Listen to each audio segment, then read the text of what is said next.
Ce que je vais vous montrer dans cette mise à jour aujourd'hui va changer la donne de cette guerre. L'Iran tire des missiles hypersoniques. Des bases à Chypre sont touchées et Israël a prolongé l'état d'urgence. Et maintenant, notre gouvernement fédéral annonce très sérieusement qu'il envisage des frappes contre l'Iran. C'est de la folie. Nous ne sommes plus au bord de ce conflit, nous y plongeons tête baissée. Et si vous croyez encore que cela ne nous concerne pas, attendez de voir ce qui va suivre. Franchement, je ne sais pas ce que vous en pensez, mais moi, je suis sidéré par ce qui se passe actuellement au sein de notre gouvernement. Hier encore, l'Iran a attaqué nos bases de la Bundeswehr en Irak et en Jordanie, et quelques heures plus tard, Friedrich Merz annonçait des représailles. Dans un communiqué officiel, Merz a déclaré qu'il préparait, avec Macron et Starr, une attaque contre l'Iran, soi-disant pour notre défense. Toute la rhétorique guerrière qu'il avait déjà laissé entendre avec les livraisons de missiles Taurus à l'Ukraine semble désormais vouloir se concrétiser. À présent, toutes les digues cèdent réellement et nous assistons aux décisions les plus graves. Mais avant d'analyser ce communiqué explosif de Friedrich Merz, regardons d'abord ce qui s'est passé en Israël, car cette nuit, l'enfer s'est abattu sur Tel Aviv et Jérusalem. Pour la première fois, l'Iran a utilisé son missile hypersonique Fatah 2 ainsi que des munitions à fragmentation. Et le résultat a été si terrible qu'il est presque impossible de le décrire. Je vais d'ailleurs vous montrer une vidéo à ce sujet. Ce que vous allez voir est un... Ce que je vais vous montrer dans cette mise à jour aujourd'hui va changer la donne de cette guerre. L'Iran tire des missiles hypersoniques. Des bases à Chypre sont touchées et Israël a prolongé l'état d'urgence. Et maintenant, notre gouvernement fédéral annonce très sérieusement qu'il envisage des frappes contre l'Iran. C'est de la folie. Nous ne sommes plus au bord de ce conflit, nous y plongeons tête baissée. Et si vous croyez encore que cela ne nous concerne pas, attendez de voir ce qui va suivre. Franchement, je ne sais pas ce que vous en pensez, mais moi, je suis sidéré par ce qui se passe actuellement au sein de notre gouvernement. Hier encore, l'Iran a attaqué nos bases de la Bundeswehr en Irak et en Jordanie, et quelques heures plus tard, Friedrich Merz annonçait des représailles. Dans un communiqué officiel, Merz a déclaré qu'il préparait, avec Macron et Starr, une attaque contre l'Iran, soi-disant pour notre défense. Toute la rhétorique guerrière qu'il avait déjà laissé entendre avec les livraisons de missiles Taurus à l'Ukraine semble désormais vouloir se concrétiser. À présent, toutes les digues cèdent réellement et nous assistons aux décisions les plus graves. Mais avant d'analyser ce communiqué explosif de Friedrich Merz, regardons d'abord ce qui s'est passé en Israël, car cette nuit, l'enfer s'est abattu sur Tel Aviv et Jérusalem. Pour la première fois, l'Iran a utilisé son missile hypersonique Fatah 2 ainsi que des munitions à fragmentation. Et le résultat a été si terrible qu'il est presque impossible de le décrire. Je vais d'ailleurs vous montrer une vidéo à ce sujet. Ce que vous allez voir est un moment clé de cette guerre, pas seulement sur le plan militaire, mais aussi politique. Et cela explique précisément pourquoi l'Allemagne parle désormais ouvertement de frappe. On voit d'abord Israël tirer 11 missiles d'interception Patriot pour tenter d'arrêter la fusée iranienne. Mais aucun ne touche sa cible. Le missile iranien est trop rapide et s'écrase de plein fouet en Israël. Et cela entraîne immédiatement deux conséquences critiques. La première, bien sûr, ce sont les dégâts massifs que les autorités israéliennes gardent sous silence. Les journalistes sont menacés de poursuites s'ils en parlent, sous prétexte qu'il pourrait transmettre des informations sensibles à l'ennemi. La seconde conséquence est tout aussi choquante.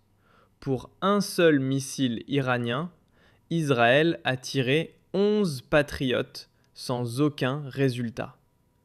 44 millions dépensés pour rien. L'information est si sensible que même le Wall Street Journal s'en est saisi de manière critique. Les États-Unis travaillent fébrilement à mener à bien leur opération contre l'Iran avant de se retrouver à court de munitions. Trump affirme que la campagne pourrait durer une semaine ou plus, mais que l'épuisement des stocks pourrait limiter ses options. Cette révélation montre à quel point la situation est grave. Nous ne sommes qu'au 2e jour de la guerre contre l'Iran et déjà les grands médias américains rapportent que les États-Unis manquent de munitions, aussi bien pour les missiles offensifs que pour les systèmes défensifs patriotes. Et puisque les États-Unis et Israël agissent main dans la main, cela concerne évidemment aussi Israël. La guerre des 12 jours l'an dernier avait dû être interrompue parce qu'Israël était à court de systèmes de défense aérienne. Et voilà que nous faisons face exactement au même problème. Mais cette fois, apparemment après seulement 2 jours. Et pourquoi ? C'est simple. La riposte iranienne est d'une intensité inouïe. En l'espace de 36 heures, l'Iran a lancé autant de missiles sur Israël que durant toute la première semaine de la guerre des 12 jours. Et ce n'est pas tout. Téhéran utilise désormais des munitions à fragmentation. On voit dans une vidéo une fusée iranienne se diviser, juste avant l'impact, en des dizaines de sous-munitions. Israël ne doit donc pas intercepter un seul projectile, mais une véritable salve. On comprend alors pourquoi Israël et les Américains semblent déjà manquer de missiles d'interception, et pourquoi Israël a subi cette nuit un nombre incalculable d'impacts critiques. Et vous savez ce qui est encore plus frappant ? Les frappes contre les bases américaines au Koweït, à Bahreïn, en Irak et ailleurs ont été encore plus violentes, car ces installations ne disposent pas d'un système Iron Dome comparable à celui d'Israël. Rien que contre les Émirats arabes unis, l'Iran aurait lancé plus de 150 missiles, réduisant les bases américaines en ruines.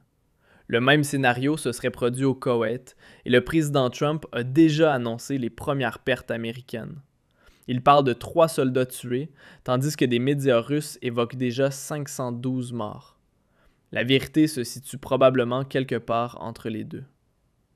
Ce qui se déroule sous nos yeux pourrait bien devenir un désastre majeur pour les États-Unis et pour Israël. Et la situation risque d'empirer encore, car aujourd'hui, le Liban est entré dans le conflit. Et le Hezbollah a revendiqué ses premières frappes de roquettes contre Israël. Nous y reviendrons en détail.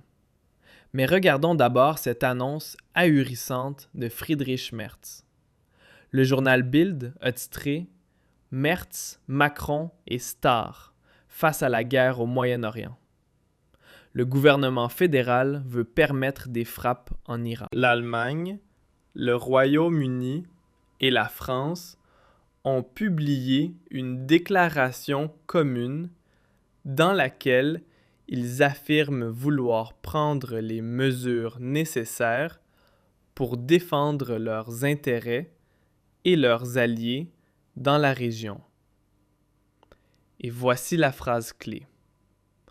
Cela pourrait, si nécessaire, inclure la mise en œuvre de mesures militaires défensives proportionnées afin de détruire à la source la capacité de l'Iran à lancer des missiles et des drones. Franchement, c'est en tomber de sa chaise. Ce n'est ni une rumeur, ni une théorie, mais un document officiel dont voici le passage concerné. Notre gouvernement fédéral affirme ici, noir sur blanc, qu'il est prêt à prendre des mesures pour détruire à la source les capacités de l'Iran à lancer des missiles et des drones. Cela signifie viser les rampes de lancement, les usines de drones et même les avions de combat iraniens, directement sur le territoire iranien. En clair, des frappes directes contre l'Iran. Et je ne sais pas ce que vous en pensez, mais moi, cela me laisse sans voix. Le chancelier Friedrich Merz a-t-il réellement annoncé qu'il était prêt à attaquer l'Iran?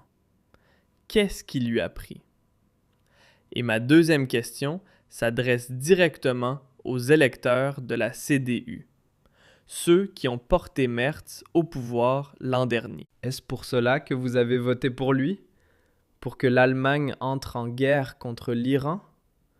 Et est-ce encore pour cela que vous voterez le week-end prochain dans le Bade-Wurtemberg et en Rhénanie-Palatinat? Il faut être clair. Quiconque vote CDU vote pour l'escalade militaire. Le communiqué publié aujourd'hui le montre sans ambiguïté. Alors prenez un moment, réfléchissez sérieusement et demandez-vous si c'est vraiment ce que vous voulez. Et pendant que vous y réfléchissez, passons au point suivant, car il semble que la situation échappe tellement au contrôle des Américains que Donald Trump aurait déjà sollicité un cessez-le-feu auprès des Iraniens. Il chercherait une fin rapide à l'opération contre l'Iran.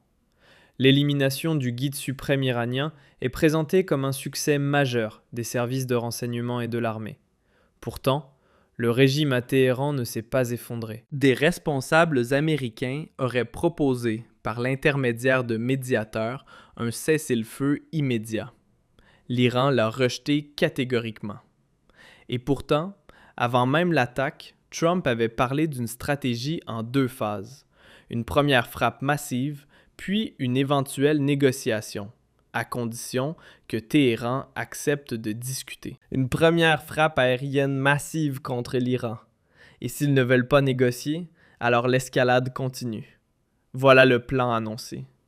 Mais que cette offre de cessez-le-feu arrive déjà après le tout premier jour de combat, c'est tout simplement sidérant. Et il est évident que l'Iran la rejette.